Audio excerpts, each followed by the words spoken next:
السلام علیکم ناظرین گرامی، زیر نظر ویڈیو میں ہم اپنے ناظرین کو اسٹرابیری کے بارے میں سنی جانے والی مختلف باتوں اور جاری ہونے والے فتوے کے بارے میں بتائیں گے، جس کی وجہ سے لوگ مختلف مسائل سے دوچار ہیں۔ شاہد اقبال کے ساتھ آپ دیکھ رہے ہیں مشہور و معروف چینل ڈریم پاکستان۔ حسب روایت ویڈیو میں آگے بڑھنے سے پہلے ہمارے آنے والے نئے سبھی دوستوں سے گزارش ہے کہ وہ ہمارا چینل سبسکرائب کریں اور بیل کے بٹن پہ کلک کریں اور کمنٹس باکس میں اپنی رائے کا اظہار ضرور کریں۔ ویڈیو میں مختلف لوگوں سے یہ سننے کو ملتا ہے کہ اسٹرابیری جہنم کا پھل ہے، جو کہ غلط ہے، جس کی سچائی ہم اس طرح دے سکتے ہیں کہ جہنم میں پھل ہوتا ہی نہیں۔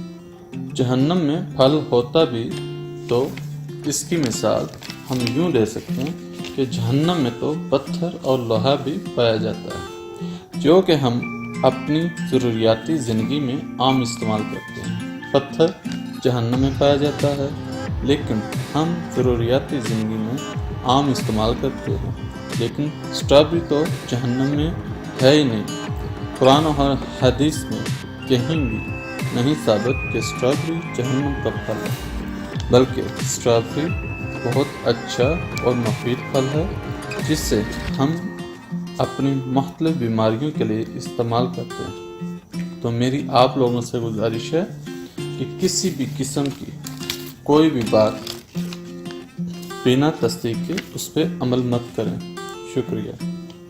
ہماری ویڈیو پسند ہے تو اسے لائک اور شیئر ضرور کیجیے گا۔ اللہ حافظ، اپنی دعاؤں میں یاد رکھیں۔